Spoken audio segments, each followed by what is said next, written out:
คณะสาวหนุ่มประชาชนปฏิวัติลาวแม่นองค์การจัดตั้งมหาชนหนึ่งโดยมีพรรคประชาชนปฏิวัติลาวเป็นผู้นำพาโดยกงหอบด้านมีพละบทบาทอันสำคัญในฐานะที่เป็นกองหนุน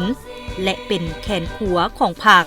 ทั้งเป็นกำลังประจันบานในทุกขงเขตเวียกงานของการปฏิวัติในแต่ละระยะ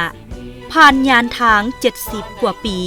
คณะสาวหนุ่มประชาชนปฏิวัติลาวได้ประกอบส่วนอย่างตั้งหน้าเข้าในภารกิจปฏิวัติศาสตร์เฮ็ดหน้าที่ในการเต้าโฮมความสามัคคี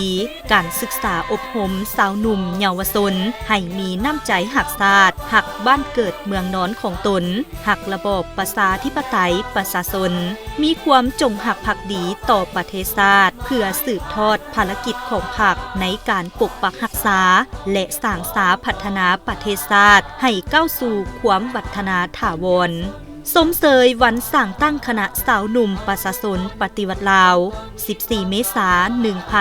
1955 54เมษายน2026ครบรอบ71ปีอย่างสุดใจ